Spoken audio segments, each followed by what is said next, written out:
Hello, I'm Lai Ah Eng, and I teach a module on multiculturalism and its contested meanings in Singapore. Shall we start? Sometimes it is said that multiculturalism is too idealistic and a myth.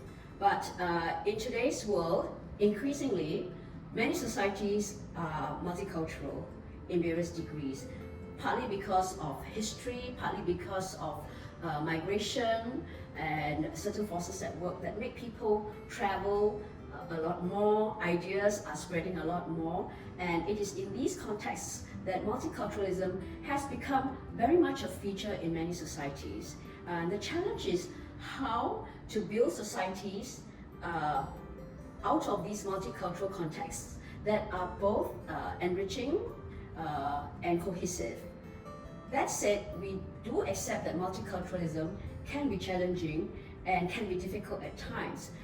But that is why we are running this course, and we want to be able to talk about it analytically and understand some of the forces at work so that we are in a better position to manage multiculturalism, to live it in an everyday way that is enriching and harmonious, and we are able to talk about some of these issues that it presents, that multiculturalism presents, how we can navigate some of the difficulties, how we can actually enjoy and some of its richness. So it's actually a very enriching and challenging topic to look at. From there, perhaps we can look at the next question. Broadly speaking, how does a multicultural society work? Well, as I said, there are so many forces at work, but basically it means that there are many cultures or subcultures having to coexist and interact with each other. Individuals, small groups, whole communities having to learn to work together, live together.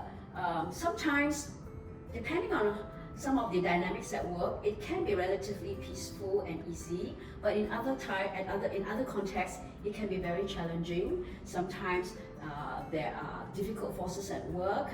It can even be negative, but that's the reality of a multicultural life and living. And so we can't run away from it, but it's better that we face some of these issues. And so in this module, we try to understand a particular society, a multicultural society such as Singapore, how some of the forces work, and more importantly, having understood that, how are we going to navigate living in such a particular society? Okay. Now, at the intellectual and analytical level, we need to understand how the society came into being.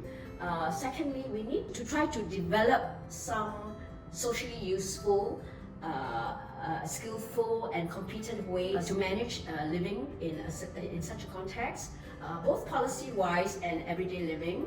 And in the end, it's also about how to bridge some of the cultural differences that we have, at the same time also build cultural similarities for harmonious and cohesive living. Shall we handle the next question? Okay. So we're talking about whether multiculturalism can strengthen society and social identities. I think one challenge is really about how people want to continue to develop some of their cultural identities, at the same time have a larger identity, whether it's a national identity or human identity, that together interact with each other, can coexist and strengthen societies as a whole.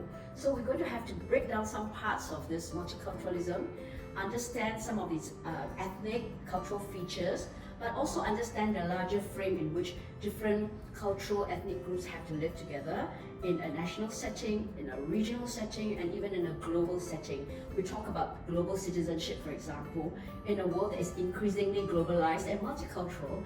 At the same time, so we need to navigate some of these different identities at different levels, be able to understand the context, and therefore be able to relate to the context and respond appropriately. Okay, let's see, what do we have here? What mindsets should USP students have? This module requires that the USP student needs to have come with an open mind, trying to be creative about then what makes for multiculturalism to work. Okay? And in this module, there are no exams. So you might be reassured of that. But on the other hand, it means that you have to be thinking most of the time. There will be some projects. We start with the smallest ones about yourself, your family, your community, your society, based usually on family archives, for example.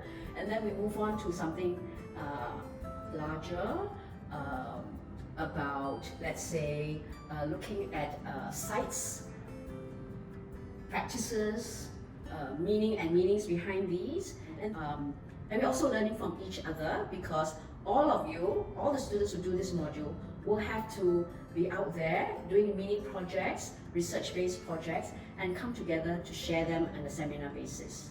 Having shared with you what my module offers, let me invite you to apply to USP. Okay, it is one of so many modules that you can choose from if you get in. Apply to USP for experiential deep learning, and maybe I'll see you in my module if you like going out to research, to do field work, and learn from each other.